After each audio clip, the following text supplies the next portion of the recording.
En lep nepremičninski pozdrav vsem skupaj.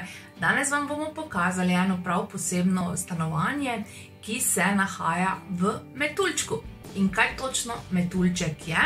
Gre za delo arhitekta Rudija Zupana in seveda je stavba v obliki zalomljene črke H, kar v bistvu malo spominja na obris metulja. Za več informacij pa nas kar pogumno pokličite, zdaj pa si poglejmo to stanovanje.